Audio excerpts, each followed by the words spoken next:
Y'all just going to have to bear with me for a minute.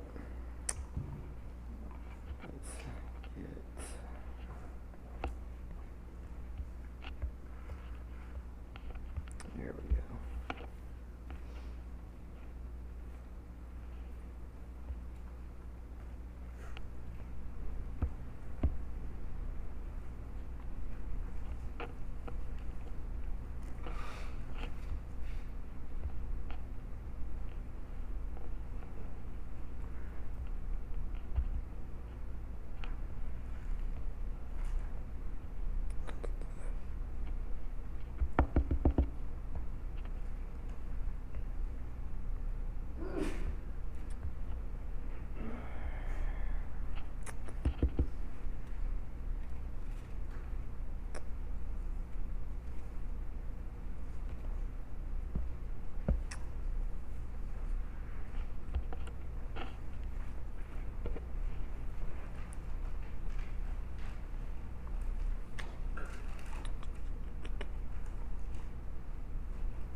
All right, if you know of anybody that is watching this online, tell them to go to my personal Facebook page, because I cannot figure out how to get this to share to the church's page.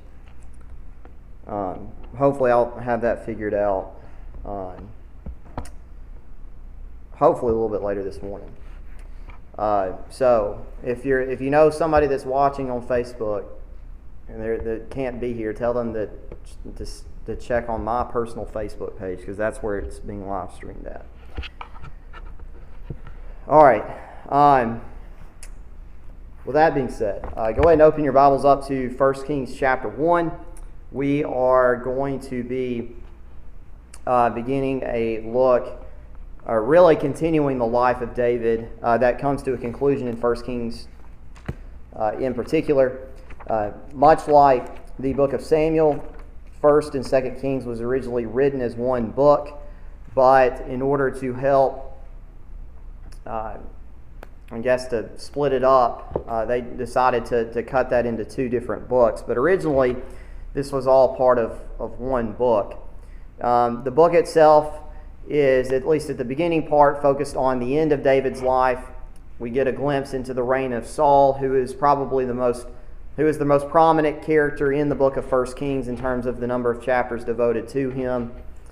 And really, at that point, we will eventually see that this is, again, continuing the history, eventually, of how Israel and Judah split.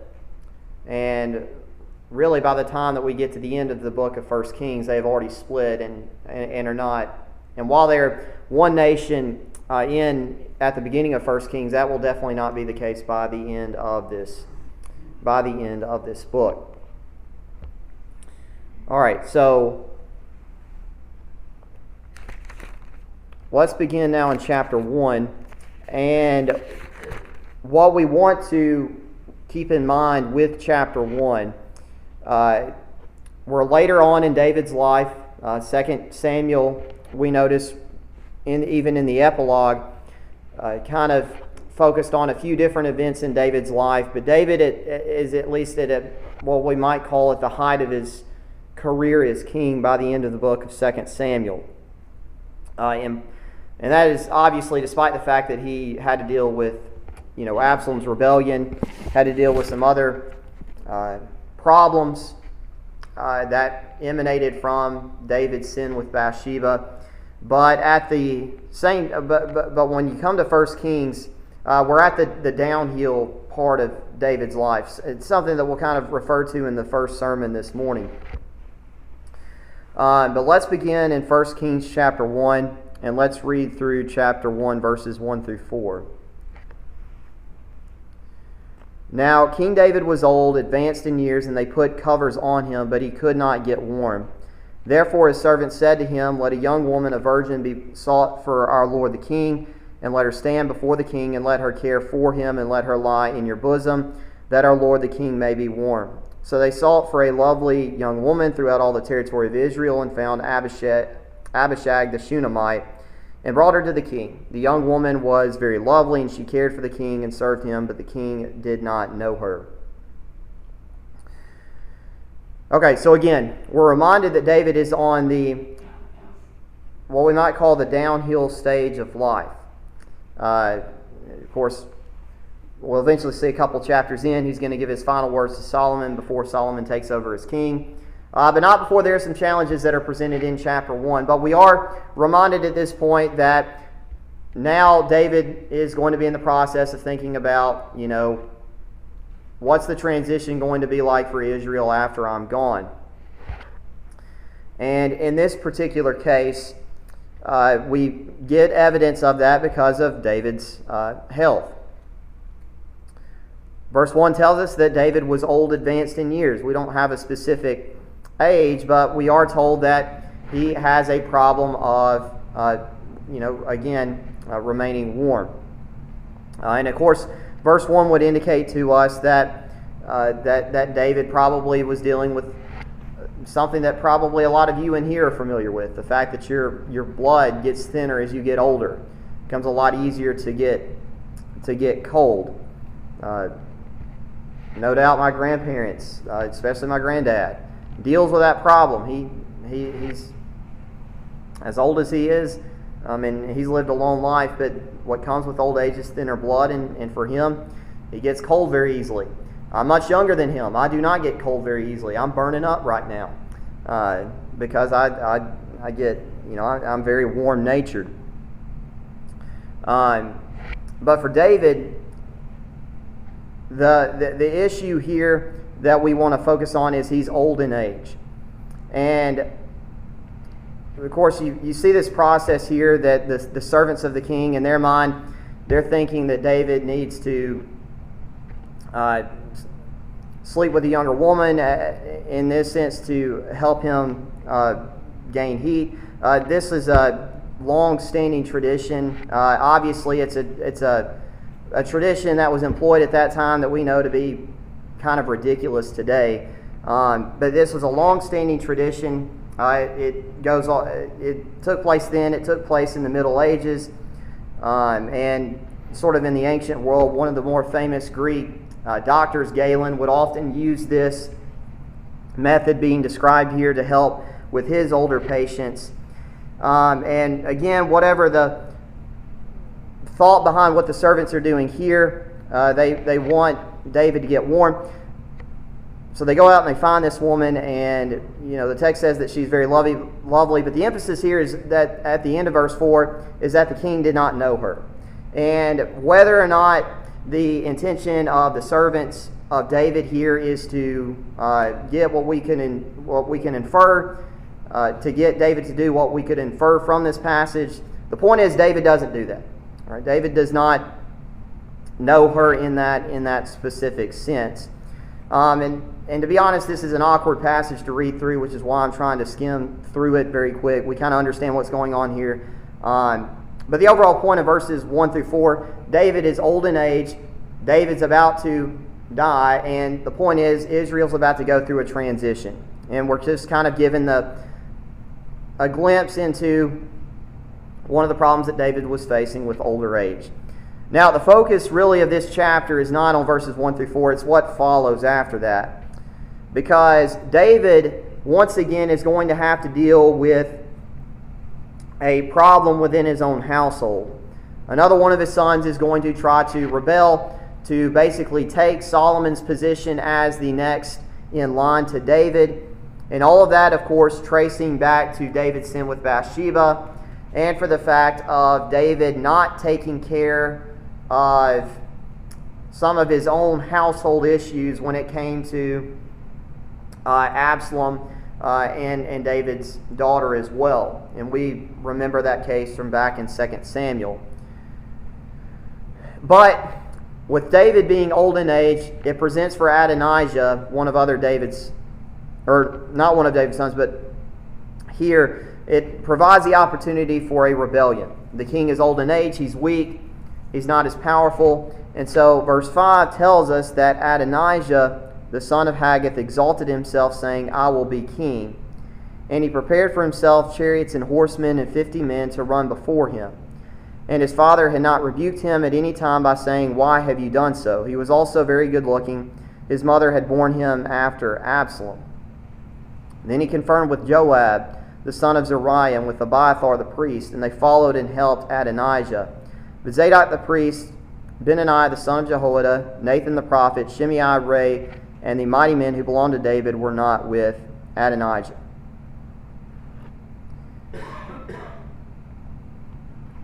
All right, so we're told here that Adonijah, and from other texts we gather that he's probably in his mid-30s when he does this, when he decides to try to usurp himself as king. He again does this in connection to David being old in age. This is a long-standing tradition that is not that unfamiliar. If you look back at different moments in history, a lot of times an older king, especially if his mind started to go downhill, and physically if he started to go downhill, you keep in mind that a lot of times a nation looked at the king as their leader. So if you've got an older man that's going downhill mentally or going downhill physically, doesn't really make your country look that powerful, because a lot of times nations interpreted the king as the leader of their country. So in this particular case, perhaps this is the reason why Adonijah looks at David's condition and says, David's an old, weak man. I can take the throne for myself and I can then be king. If we want to think about a modern example, it's not all that dissimilar to people that have, people that have publicly criticized the president. President Joe Biden's an older man. At times he does slip up with his speech. People have pointed that out as a reason why, and his opponents would say that's why he shouldn't run in 2024, because they're worried about the condition of his mind. It's sort of a similar situation maybe that Adonijah has here with David. David's an older man, and he is no longer fit to be king. Now notice in verse 5 that it says that he prepared for himself chariots and horsemen and 50 men to run before him.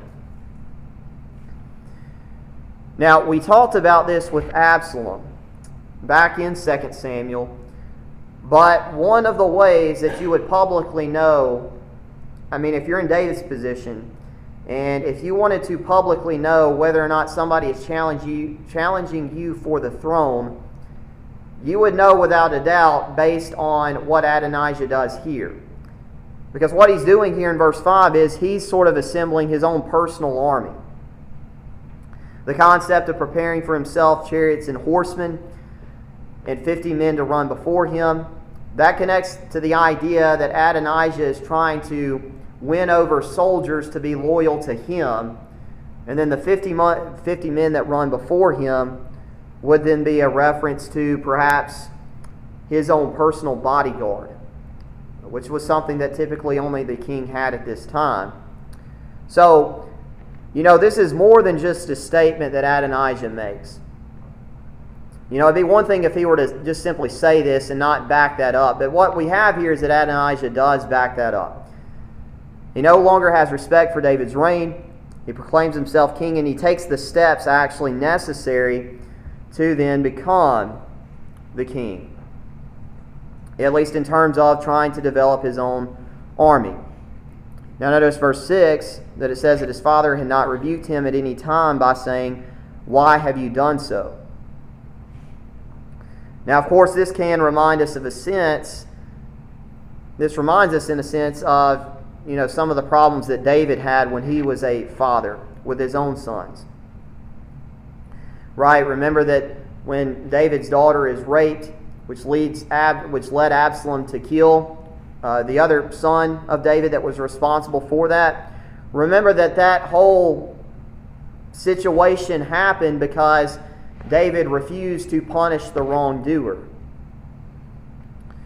And, whenever you let, evil activity go unchecked, sometimes this leads into further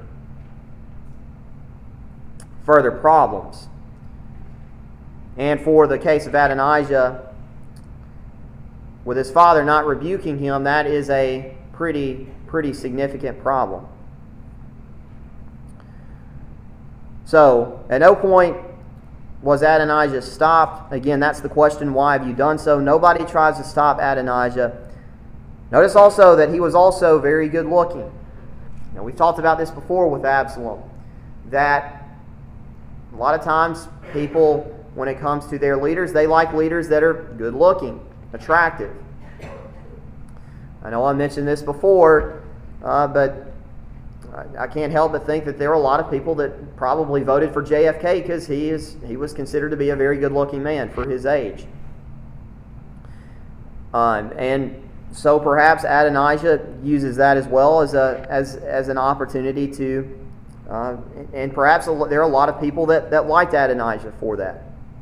Again, Adonijah represents the young, strong, good-looking future leader for Israel, who knows that it's time for David to be replaced.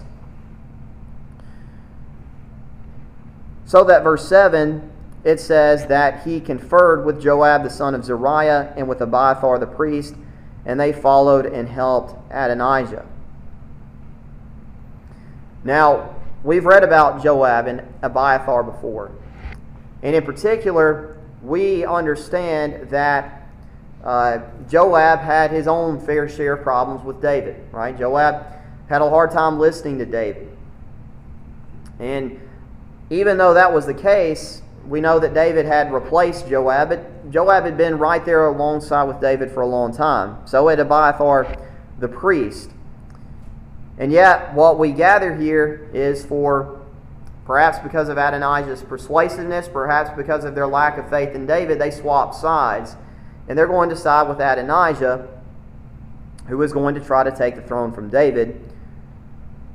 But we're told in verse 8 that Zadok the priest, Benaiah the son of Jehoiada, Nathan the prophet, Shimei, Ray, and the mighty men who belonged to David were not with Adonijah. So while Adonijah is able to win over some support, we see that David still was able to hold intact a key coalition of followers. And we saw that at the end of the book of 2 Samuel, we saw a lot of the descriptions of some of these mighty men. And in the book of 2 Samuel, we read about some of these other individuals, like Zadok, like Nathan, who had for a long time been supporters of David. Shimei, on the other hand, we remember, I believe, was the one that had cursed David, but then repented and came and was a follower of David. And as a result, though, David at the end of his reign has a pretty serious problem to deal with. So we keep all of this in mind. We keep in mind the context is that David has already put his support and will put his support behind Solomon as the next king of Israel, despite what Adonijah has said. So now we look at verses 9 and 10. Says that Adonijah sacrificed sheep and oxen and fattened cattle by the stone of Zoheleth, which is by Enrogel. He also invited all his brothers, the king's sons, and all the men of Judah, the king's servants. But he did not invite Nathan the prophet, Benaiah the mighty men, or Solomon his brother.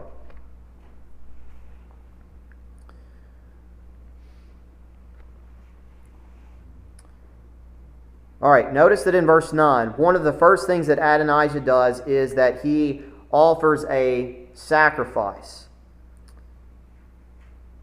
in response to his declaration of rebellion against David. I want you to turn back in your Bibles to 2 Samuel chapter 15 for a moment.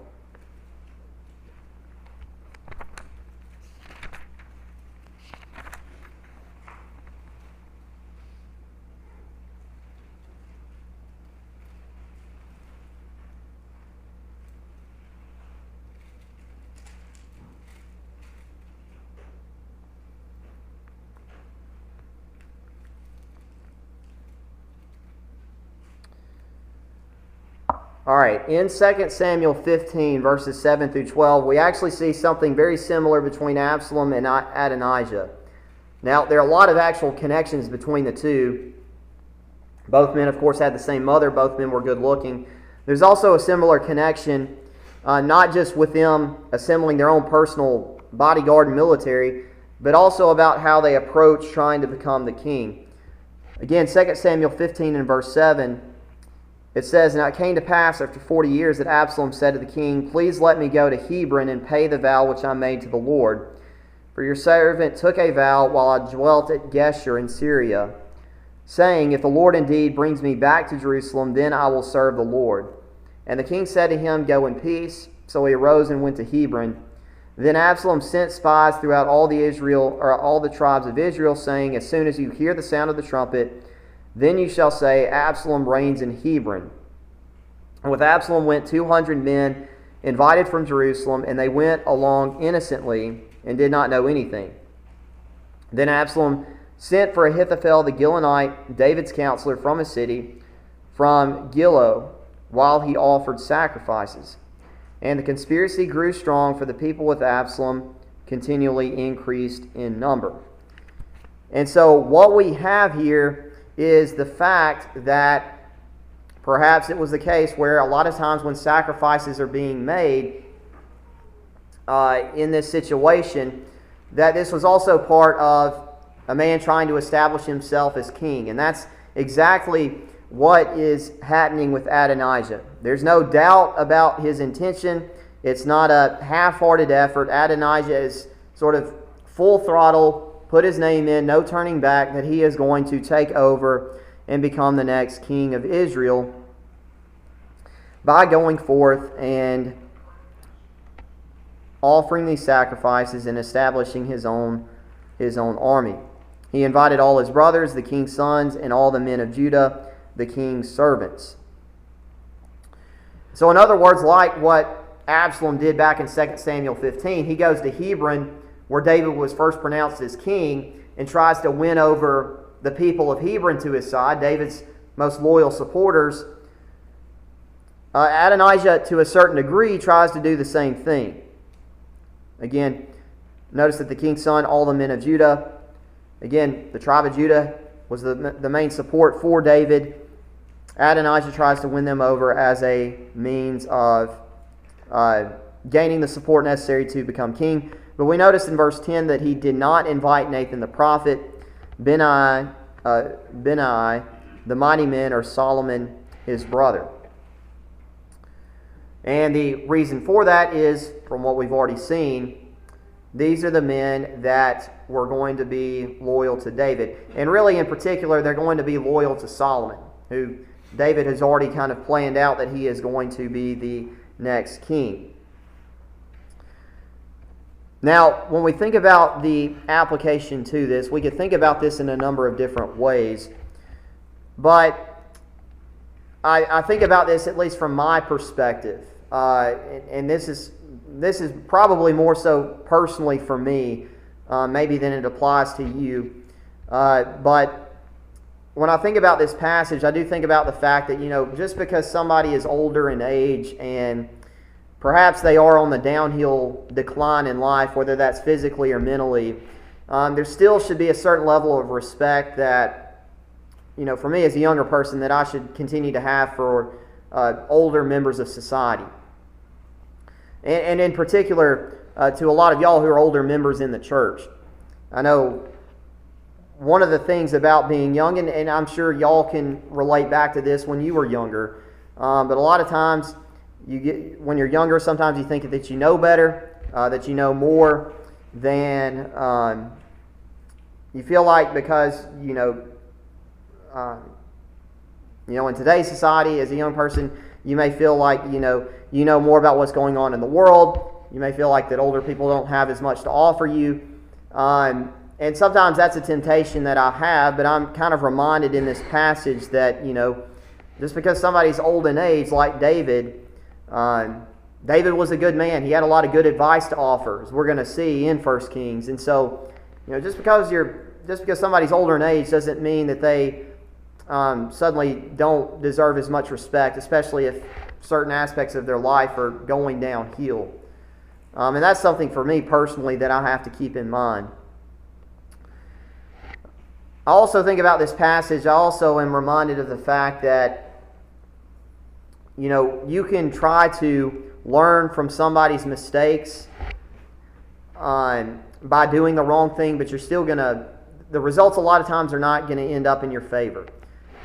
And what I mean by that is Adonijah, again, probably was aware of Absalom's rebellion earlier in David's reign. And what we know here in 1 Kings is that Adonijah tries to take a lot of the same steps to accomplish the same goal.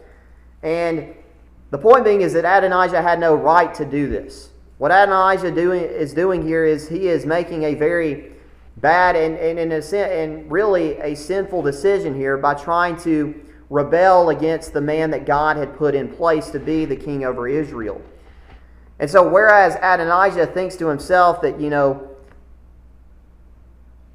I might try to replicate or try to adjust some of the same steps that Absalom took, it's not going to end well for Adonijah. This whole system of rebellion, it doesn't make sense to rebel against the individuals that God has put in charge. I think about that for us. I think about that when it comes to the relationship between the members of a congregation and the eldership. And, just like David, the eldership, they don't always make, or they're not perfect. They don't always make the right decisions. But, I'm reminded here that Adonijah should have had a better respect for the leader over Israel. As a congregation, we have to come to terms with the fact that sometimes the elders may do something in a way that we don't like, or that the elders may feel differently about a particular issue than we do. And sometimes that can be frustrating as a member of a congregation, but that still does not give us the right to try to undermine their role within the congregation.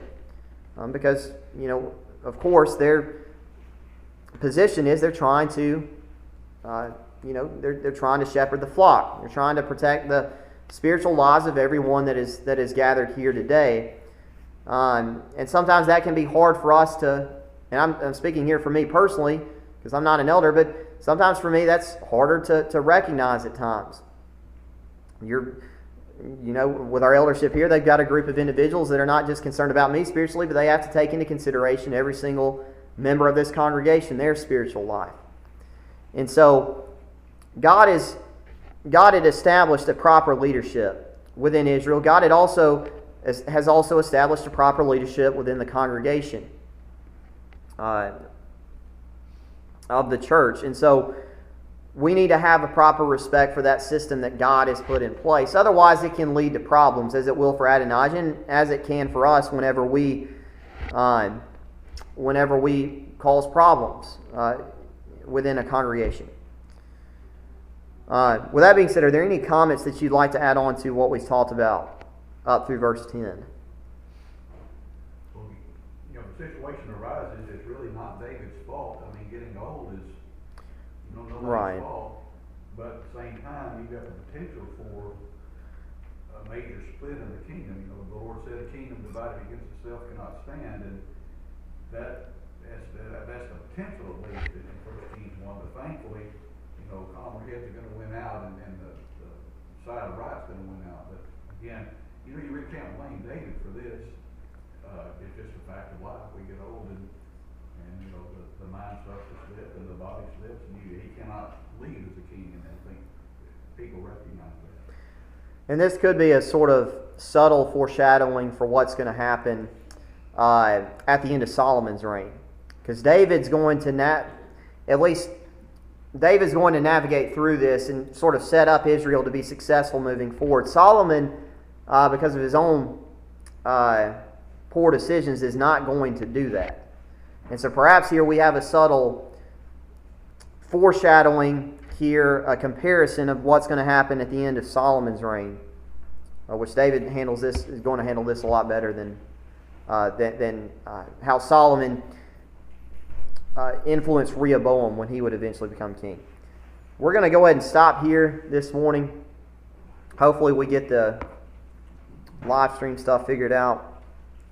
But we'll see. That's something that's going to may take a little bit of time. But again, thank you for your time. Thank you for your attention. We're going to pick up in verse 11. In 2 weeks, I will be at Ackerman preaching next Sunday. So we will pick up in verse 11 in a couple weeks.